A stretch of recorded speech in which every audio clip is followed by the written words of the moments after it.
नमस्कार साथियों, आप सभी का एक बार फिर से हमारे YouTube channel Vinayak agro classes पर स्वागत है। तो आज अपन बात करेंगे जो अपन ने जो फोर्थ चैप्टर था अपना वीड वाला। कौन सा था? वीड वाला, खरपतवार का। इसको अपन ने 3 लेक्चर में पूरा कर लिया था। इसके बाद अपन इसके मोस्ट इम्पोर्टेंट क्वेश्चन बाकी थे, जो आप आज इसके मोस्ट इम्पोर्टेंट क्वेश्चन करने वाले हैं। तो सबसे पहले चैनल पर नए हो तो चैनल को सब्सक्राइब कर लो, लाइक कमेंट एवं अपने सभी दोस्तों को शेयर कर दो। तो वो ऑब्जेक्टिव पहले अपन इसके ऑब्जेक्टिव क्वेश्चन को देखते हैं। तो इसमें फर्स्ट क्वेश्चन है, सरसों के तेल में किस खरपतवार की मिलावट से ड्रोप्सिन नामक रोग होता है? किस में होता है? ये मानव में होता है। यानी जो सरसों के तेल में किस खरपतवार के बीज मिल जाने से जो मानव में ड्रोप्सिन नामक रोग हो जाता है? तो अमरबेल, मोता, प्याजी और सत्यानाशी। तो किस खरपतवार के बीज मिल जाने से होता है? तो ये होता है सत्यानाशी खरपतवार के बीज मिल जाने से। सरसों के तेल में अगर सत्यानाशी खरपतवार के बीज भी मिल जाएंगे तो उसमें जो मानव है उसका सेवन करने से ड्रोप्सिन नामक रोग हो जाता है। इसके बाद सेकंड क्वेश्चन है, निम्न में से किस शाकनाशी का उद्भव सर्वप्रथम हुआ था? यानी ऐसा कौन सा शाकनाशी जिसका उद्भव सर्वप्रथम हुआ था? फर्स्ट है टोफोडी, सेकंड है एट्राजिन, थर्ड है पेंडिमिथलिन और जो फोर्थ है वो है आइसोप्रोटिरोन। तो इसमें आएगा टोफोडी है, उसका जो टोफोडी शाकनाशी उसका सर्वप्रथम उद्भव हुआ था। ठीक है। इसके बाद थर्ड क्वेश्चन की बात करें, निम्न में से किस खरपतवार का प्रजनन वानस्पतिक विधि द्वारा होता है? यानी कौन सा ऐसा खरपतवार है जिसका जो प्रजनन है वो वानस्पतिक विधि के द्वारा होता है? फर्स्ट है बथुआ, सेकंड है लहसुआ, थर्ड है मोता और फोर्थ है कासनी। तो जो मोता खरपतवार है उसका जो प्रजनन होता है वो वानस्पतिक विधि द्वारा होता है। ठीक है, मोता। इसके बाद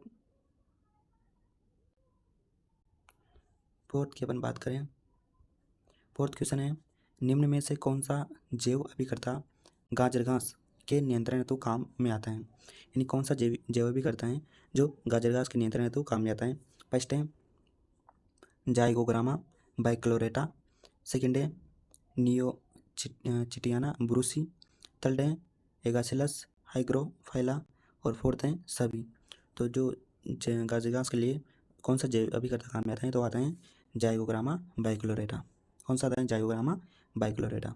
इसके बाद फिफ्थ क्वेश्चन की बात करें तो फिफ्थ है, निम्न में से कौन सा शाकनाशी सोयाबीन में खरपतवार नियंत्रण हेतु प्रयोग किया जाता है? यानी जो कौन सा शाकनाशी है जो सोयाबीन में खरपतवार के नियंत्रण हेतु काम में उपयोग किया जाता है? तो इसमें है फर्स्ट है एट्राजिन, सेकंड है आइसोप्रोटिरोन, थर्ड है सल्फोसल्फ्यूरिन और फोर्थ है इमिजातापिर। जो सोयाबीन है उसमें शाकनाशी जो सोयाबीन में खरपतवारों के नियंत्रण के लिए इमिजातापिर शाकनाशी उपयोग में लेते हैं। ठीक है, तो इसमें हो जाएगा राइट आंसर इमिजातापिर। इसके बाद सिक्स्थ क्वेश्चन है, निम्न में से कौन सा खरपतवार द्विबीजपत्री है? यानी कौन सा खरपतवार द्विबीजपत्री है? तो फर्स्ट है पेलेरिस माइनर यानी गेहूँसा, ये इसे कहते हैं गेहूँ का मामा या गुल्ली डंडा, कुछ भी कह दो। सेकंड है एविना फतुआ यानी जंगली जई और थर्ड है साइप्रस रोटुंडस यानी मोता और फोर्थ है एमरेंथस विरिडिस। तो इसमें कौन सा खरपतवार द्विबीजपत्री है? तो इसमें आ जाएगा फोर्थ आ जाएगा आंसर इसका, जो एमरेंथस विरिडिस यानी जो जंगली चौलाई है वो द्विबीजपत्री खरपतवार है। ठीक है। इसके बाद 7 क्वेश्चन है, निम्न में से कौन सा जैव अभिकर्ता लेंटाना कैमरा के नियंत्रण हेतु काम में आता है? यानी कौन सा जैव अभिकर्ता है जो लेंटाना जो कैमरा है उसके नियंत्रण हेतु काम में आता है? फर्स्ट है क्रोसिडोसिमा लेंटाना, सेकंड है जाइगोग्रामा बाइक्लोरेटा, थर्ड है एगासिलस हाइग्रोफाइला और फोर्थ है सभी। तो जो क्रोसिडोसिमा जो लेंटाना होता है, क्रोसिडोसिमा जो लेंटाना है वो लेंटाना कैमरा के लिए नियंत्रण हेतु काम में आता है। ठीक है। इसके बाद है 8th क्वेश्चन की बात करें, किस खरपतवार के सेवन से पशुओं की जो दुग्ध है उसमें दुर्गंध आने लगती है? यानी ऐसा कौन सा खरपतवार है जिसको अगर पशु खा जाएं तो उसके दूध में दुर्गंध आने लगती है? फर्स्ट है जंगली प्याजी, सेकंड है बथुआ, थर्ड है मोता और फोर्थ है जंगली चौलाई। जो जंगली प्याजी है उसको अगर सेवन कर लेंगे उसका पशु तो उसके दूध में और दूध से जो भी उत्पाद बनते हैं उनमें दुर्गंध आने लगती है। तो इसका सही आंसर हो जाएगा जंगली प्याजी। इसके बाद 9th आंसर है, 9th क्वेश्चन है, कृषि में कितनी प्रतिशत हानि केवल खरपतवारों के द्वारा होती है। यानी कृषि में कितनी प्रतिशत हानि केवल ओनली खरपतवारों के द्वारा होती है। फर्स्ट टाइम 20 से 25%, सेकेंड है 30 से 35%, थर्ड है 40 से 45%, और जो फोर्थ है 50 से 55%। तो सेकेंड आ जाएगा इसमें, जो 30 से 35% जो हानि होती हैं कृषि में केवल खरपतवारों के द्वारा होती हैं। इसके बाद अपन बात करें 10वें क्वेश्चन की, परजीवी खरपतवार हैं, यानी परजीवी खरपतवार कौन कौन से हैं। तो फर्स्ट है अमरबेल, सेकंड है ओरोबेंकी, थर्ड है स्ट्राइगा, और फोर्थ है सभी। तो जो परजीवी खरपतवार हैं इस सभी जो पूरे परजीवी खरपतवार हैं, यानी जो अमरबेल हैं वो भी रिच के पर, जो ओरोबेंकी है वो तंबाकू पर, और जो स्ट्राइगा है वो किस पर, बाजरे पर परजीवी खरपतवार है। ठीक है, तो इसमें आ जाएगा सभी, यानी जो सभी है ना ये परजीवी खरपतवार हैं। इसके बाद है 11वां क्वेश्चन है, पार्थेनियम गाजर घास, यानी पार्थेनियम स्ट्रिफोरिस, यानी इसका गाजर घास का वैज्ञानिक वनस्पति नाम है।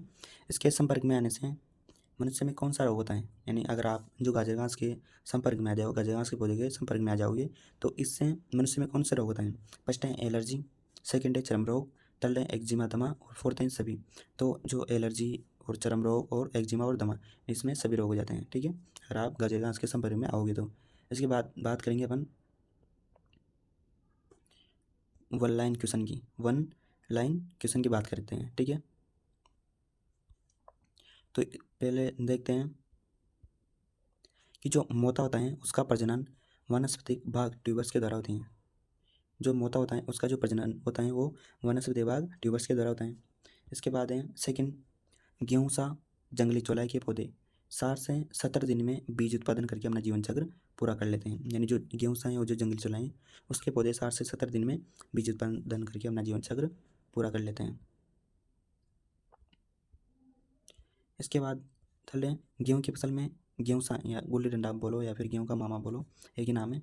और धान में साँव नकलची खरपतवार हैं। तो ये जो एक लाइन की जो भी इंपॉर्टेंट है, ये जो ये है ये बहुत इंपॉर्टेंट है। ठीक है, इनको याद करना है। फोर्थ है रिच के पर अमरबेल, तंबाकू पर ओरोबेंकी व बाजरे पर स्ट्राइगा परजीवी खरपतवार हैं। ठीक है, इनको याद करना है आपको। इसके बाद पाँचवा है, जलकुंभी व जंगली धान जलमग्न भूमियों के खरपतवार हैं। अगर आपसे पूछ ले कि जलमग्न भूमियों के खरपतवार कौन है तो जलकुंभी और जंगली धान। अगर वो पूछ लें कि जो जो अमरबेल हैं वो कौन सी फसल पर परजीवी, तो रिच के पर, वैसे ही ओरोबेंकी तंबाकू पर, और स्ट्राइगा बाजरे की फसल पर। ठीक है, और ऐसे पूछ ले आपके कि गेहूँ की फसल में कौन जो नकलची खरपतवार है, तो गेहूँ सा, और धान की फसल में साँव है ना जो नकलची खरपतवार हैं। इसके बाद है अगला, जो झरबेरी है नागफनी है, ये शुष्क क्षेत्र के खरपतवार हैं। तो आपसे पूछ लें शुष्क क्षेत्र के खरपतवार कौन कौन से हैं, तो झरबेरी और नागफनी। इसके बाद 7 है, लेंटाना कैमरा घास गाजर घास आकर्षित क्षेत्र के खरपतवार हैं। तो आपसे पूछ ले आकर्षित क्षेत्र के खरपतवार कौन कौन से हैं, तो लेंटाना कैमरा घास और गाजर घास हैं। इसके बाद है 8th, सरसों में सत्यानाशी के बीज मिल जाने से सरसों के तेल में दुर्गंध आने लगती है, उसका प्रभाव जहरीला हो जाता है, जो मानव में ड्रोपसी नामक रोग पैदा करता है। अगर जो सरसों के जो बीज हैं उसमें सत्यानाशी के बीज मिल जाएंगे और उसके बाद जो सरसों का तेल निकलवाएंगे तो उसमें दुर्गंध आने लगती है, और जो अगर उसका सेवन करोगे आप तो उससे जो मानव में ड्रोपसी नामक रोग हो जाता है। इसके बाद है 9, बरुगास के कल्ले फूटते समय पशु द्वारा चल लेने से जहरीला प्रभाव पड़ सकता है। अगर जो बरुगास हैं अगर उसके कल्ले फूट रहे हैं और उस समय अगर पशु द्वारा चल लिया तो पशु उनमें जहरीला प्रभाव पड़ सकता है। इसलिए ध्यान रहे कि अगर जो बरुगास है उसके अगर कल्ले फूटते समय उसको पशुओं के द्वारा नहीं चलाना चाहिए। इसके बाद 10वां है, दूब घास बथुआ सेंजी आदि पशु के पौष्टिक आहार के रूप में कम मात्रा में काम में लिए जाते हैं। यानी जो दूब घास हैं बथुआएँ और सेंजी ये जो पशुओं को पौष्टिक आहार के रूप में आप कम मात्रा में खिला सकते हो उनको। ठीक है, इसके बाद है 11वां है, जो घास खरपतवार का उपयोग हम मकान के छप्पर बनाने में करते हैं। जो घास खरपतवार है उसका जो उपयोग है ना वो अपन मकान के जो छप्पर बनाने में करते हैं। 12वां है, लेमन घास की पत्तियों से निकलने वाले जो तेल का उपयोग सौंदर्य प्रसाधन में किया जाता है। तो अगर आपसे पूछ ले कि कौन सी जो घास की पत्तियों से निकलने वाले तेल से जो उसका जो तेल का उपयोग सौंदर्य प्रसाधन में किया जाता है तो उसका वो कौन सा है, लेमन घास की पत्तियों से निकलने वाले तेल का। ठीक है, 13वां है, सेंजी सत्यानाशी और अड़ूसा जैसे खरपतवारों का उपयोग सारे मृदा सुधार में किया जाता है। अगर जो जो कोई भी भूमि है वो सारे हैं। तो सेंजी और सत्यानाशी और जो अरुसा जैसे खरपतवार का उपयोग उस सारे मृदा को सुधारने के लिए किया जाता है। इसके बाद 14 है जो लेंटाना कैमरा का उपयोग। जो लेंटाना कैमरा उसका उपयोग सड़क किनारे व बगीचों में सजावटी रूप में किया जाता है। जो लेंटाना कैमरा उसका उपयोग सड़क किनारे और जो बगीचों में सजावटी रूप में किया जाता है। इसके बाद जो 15वां है हुल खरपतवार के पौधे से आने वाली तीक्ष्ण गंध कीटों को दूर करने में सहायक होती है। यानी जो भी हुल जो खरपतवार हैं उसके पौधे से जो भी तीक्ष्ण गंध आती है वो कीटों को दूर करने में सहायक होती हैं। इसके बाद 16वां है मोथा खरपतवार की ट्यूबर अगरबत्ती बनाने में काम आते हैं। ठीक है, जो वो आपसे पूछ लें कि किस खरपतवार की जो ट्यूबर है वो अगरबत्ती बनाने में काम आते हैं, तो आते हैं मोथा खरपतवार की ट्यूबर। इसके बाद 17वां है कासनी खरपतवार के बीजों को कॉफी के बीजों के साथ पीसकर कॉफी का स्वाद बढ़ाया जा सकता है। तो अगर आपसे पूछ ले कि कौन से खरपतवार के बीजों को कॉफी के बीजों के साथ पीसकर कॉफी का स्वाद बढ़ाया जा सकता है, कौन से खरपतवार के, कासनी खरपतवार के। ठीक है, इसके बाद 18वां है जल के द्वारा जलकुंभी का विस्तार होता है। तो अगर आपसे पूछे कि जो जलकुंभी खरपतवार है उसका विस्तार किस प्रकार से होता है, तो जल के द्वारा होता है। ठीक है, इसके बाद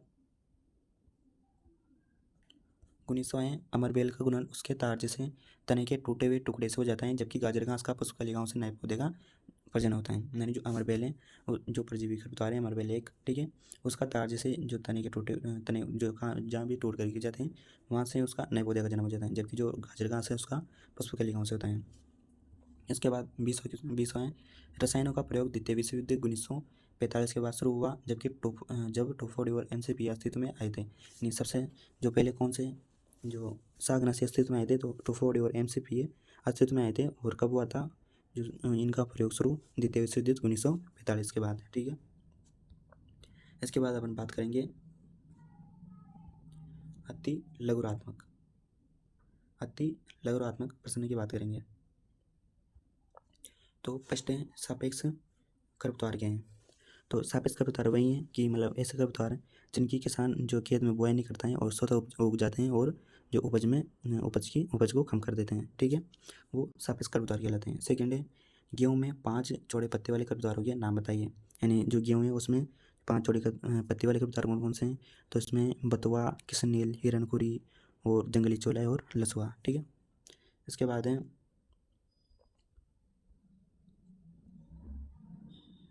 थर्ड क्वेश्चन है खरपतवारों से मनुष्य स्वास्थ्य पर होने वाले दुष्परिणाम को उदाहरण सहित बताइए। यानी अपने पढ़े थे जो सरसों के बीज है उसमें अगर सत्यानाशी के बीज मिल जाएंगे तो मानव में ड्रोपसी नामक रोग हो जाता है। और जो गाजर घास से पार्थेनियम स्टिकोरस अगर उसके संपर्क में आ जाते हैं तो चर्म रोग और एक्जिमा दमा ऐसे हो जाते हैं, वो लिखना है इसमें। तो फोर्थ है 2 अवर्णनात्मक शाकनाशियों के नाम बताइए। तो 2 अवर्णनात्मक शाकनाशी कौन कौन से हैं, एक तो पहला है डाइक्वाट और दूसरा है पैराक्वाट। इसके बाद खरपतवार किसे कहते हैं, यानी वे पौधे जो अनचाही स्थान और अनचाही समय पर उगाते हैं वो खरपतवार कहलाते हैं। इसके बाद 6 है कि निरपेक्ष तत्वनीय खरपतवार हैं। निरपेक्ष खरपतवार क्या है, उदाहरण सहित लिखिए। तो निरपेक्ष खरपतवार वही है यानी वे सभी खरपतवार आते हैं जो उपज को कम कर देते हैं, जैसे 1 वर्षीय, द्विवर्षीय और बहुवर्षीय खरपतवार होते हैं। जैसे उदाहरण की बात करें तो किशन नील हैं और मोताएँ और गाजर घास हैं, तो ये हैं। इसके बाद बात करें अपन 7 क्वेश्चन की बात करें नकलची अनुकारी खरपतवार क्या हैं। नकलची खरपतवार या अनुकारी खरपतवार वे खरपतवार होते हैं यानी जो फसल के बीजों के समान खरपतवार के बीज होते हैं और उनको पहचान कर अलग पाना बहुत मुश्किल होता है या उनके पौधे भी समान समान दिखाई देते हैं। ठीक है, इसके बाद 8 हैं अवांछित खरपतवार क्या हैं, उदाहरण सहित बताइए। अपन अवांछित की बात करें मतलब जो कोई फसल का है, कोई फसल अपन बोते हैं अगर उसके साथ अगर अलग किस्म का अगर पौधा बिना बोए खेत में उगाता है तो क्या कहलाता है, अवांछित खरपतवार कहलाते हैं। अगर जैसे गेहूँ की कोई किस्म है यानी सोनालिका किस्म है उसमें अगर लोगों जो किस्म का पौधा होगा वह दिख जाए तो अवांछित खरपतवार कहलाता है। ठीक है, इसके बाद 9 है रोगिंग क्या है। तो रोगिंग पश्चेटर में भी आई थी। नहीं अपन जो कोई फसल बोए हैं उसके अलावा जो कोई भी पौधा है या अलग किस्म का पौधा है उसको अपन हाथ से उगाड़ कर जो बाहर फेंक देते हैं उस क्रिया को रोगिंग कहा जाता है। इसके बाद 10वां क्वेश्चन है परजीवी खरपतवार क्या है, उदाहरण भी बताइए। तो परजीवी खरपतवार बताए थे यानी वे खरपतवार जो फसल विशेष पर अपना जीवन यापन करते हैं, जैसे अपन ने बताया था रिजिके पर परजीवी खरपतवार कौन है, अमरबेल। इसके बाद तंबाकू पर ओरोबेंकी और जो बाजरे पर स्ट्राइगा, ये भी इंपॉर्टेंट है, तीनों बहुत इंपॉर्टेंट है। इसके बाद है 11वां क्वेश्चन है 5 सक्रिय पत्ते वाले खरपतवारों के नाम लिखिए। यानी आपको 5 सगरी पत्ती वाले खरपतवारों के नाम बताने। तो फर्स्ट खरपतवार है मोता, सेकंड है धूप घास, तीसरा है जो कांस, और चौथा है गेहूँसा, और जो फोर्थ है पाँचवा है वो है जंगली जई। इसके बाद है 12वां क्वेश्चन है रबी के व खरीफ के खरपतवारों के नाम लिखिए। यानी रबी के कौन कौन से खरपतवार हैं और खरीफ के कौन कौन से खरपतवार हैं। तो रबी की खरपतवार की बात करें तो कसनील हैं और प्याजी हैं और गेहूँसा हैं। अगर खरीफ के खरपतवार की बात करें तो जंगली चौलाई हैं, लसुआ हैं, ये हैं। ठीक है। इसके बाद 13वां क्वेश्चन है जलमग्न भूमियों के खरपतवार कौन कौन से हैं। तो जलमग्न यानी जो जल में रहते हैं वो खरपतवार कौन कौन से हैं। तो अगर हम जलमग्न भूमि की बात करें तो वो हैं जलकुंभी और जंगली दान, तो ये जलमग्न भूमि के खरपतवार हैं। इसके बाद 14वां क्वेश्चन है शुष्क क्षेत्र के खरपतवार कौन कौन से हैं। यानी कौन कौन से खरपतवार हैं जो शुष्क क्षेत्र में उगते हैं। तो जरबेरी, नागफनी, ये खरपतवार हैं वो शुष्क क्षेत्र के खरपतवार हैं। इसके बाद 15वां क्वेश्चन है आकर्षित क्षेत्र के खरपतवार कौन कौन से हैं। तो आकर्षित क्षेत्र के अगर खरपतवार की बात करें तो लेंटाना, कैमरा, गाजर घास, ये आदि आकर्षित क्षेत्र के खरपतवार हैं। इसके बाद जो 16वां क्वेश्चन है मृदा सौरीकरण के हैं। तो अपन ने मृदा सौरीकरण पढ़ा था, उसमें ये करते हैं कोई भूमि है उस पर अपन ने ना जो पॉलीथीन की चादर बिछा देते हैं। जब पॉलीथीन की चादर पर सूर्य का तापमान गिरेगा तो जो उसका जो पॉलीथीन की जो चादर है उसका तापमान गिरेगा बढ़ेगा, और जब बढ़ेगा तो भूमि का तापमान बढ़ेगा 6 से 7 डिग्री तक बढ़ जाएगा, जिससे जो खरपतवार के बीज हैं वो नहीं पाते हैं। इस प्रकार से ये मृदा सौरीकरण कहलाता है। इसके बाद है 17वां है जलभरण क्या होता है। यानी अपन जो शुष्क क्षेत्र के जो भी जो पौधे हैं उनको अगर अपन उनके जो आसपास है ना जल भर देते हैं, जिसकी वजह से वो नष्ट हो जाते हैं और आगे बढ़ नहीं पाते हैं। ठीक है। इसके बाद है लघुरात्मक प्रश्न। तो आपको देखना है, इनको लिख लेना है लघुरात्मक प्रश्न। लघुरात्मक प्रश्न फर्स्ट है पलवार द्वारा खरपतवार नियंत्रण कैसे करें। यानी अपन मल्च का प्रयोग करके खरपतवार नियंत्रण कैसे करें वो लिखना है। सेकंड है संपर्क व स्थानांतरित शाकनाशी के बारे में लिखना है। थर्ड है जीवन चक्र के आधार पर खरपतवारों का वर्गीकरण कीजिए। अपन ने पढ़ा था जीवन चक्र के आधार पर कितने प्रकार के होते हैं खरपतवार, उन सभी का वर्णन इसमें करना है। इसके बाद फोर्थ है बीज पत्र के आधार पर खरपतवारों का वर्णन कीजिए। यानी बीज पत्र के आधार पर अपने पढ़े थे वो भी। ठीक है ना, एक बीज पत्री, द्विबीज पत्री वाला लिखना है। इसके बाद फिफ्थ है पत्तियों की बनावट के आधार पर खरपतवारों का वर्णन वर्गीकरण कीजिए। छोटी पत्ती वाले, सगरी पत्ती वाले, उनके बारे में लिखना है। इसके बाद है सिक्स है वर्णात्मक व अवर्णात्मक शाकनाशियों के बारे में लिखना है। सेवेंथ है मृदा सक्रिय व पत्र सक्रिय शाकनाशी, और एट्थ है मृदा जीवाणु और मृदा धूमनाशी के बारे में लिखना है। इसके बाद है दीर्घात्मक प्रश्न। कौन से दीर्घात्मक प्रश्न की बात करते हैं। तो इसमें फर्स्ट है खरपतवारों की विशेषताएं बताइए। यानी जो खरपतवार हैं उसकी विशेषता बतानी है। सेकंड है खरपतवारों के लाभ व हानियों का वर्गीकरण कीजिए। थर्ड है जो खरपतवार नियंत्रण के सिद्धांत जो लिखे थे अपने, कोई भी 4-5 सिद्धांत लिखने हैं। ठीक है। इसके बाद फोर्थ है सस्य क्रियाओं द्वारा खरपतवारों का नियंत्रण लिखिए। यानी जो अपन सस्य क्रियाओं का किन किन सस्य क्रियाएँ करके अपन खरपतवारों का नियंत्रण कर सकेंगे। कोई भी अपन तो आपको 4 से 5 जो सस्य क्रियाओं का नियंत्रण लिखना है। ठीक है, सस्य क्रियाओं द्वारा खरपतवारों का नियंत्रण लिखना है। इसके बाद 5वां क्वेश्चन है खरपतवारों का भौतिक व यांत्रिक नियंत्रण लिखिए। तो खरपतवारों का भौतिक व यांत्रिक नियंत्रण लिखना है। इसके बाद शाकनाशियों का फसलों पर प्रयोग का समय।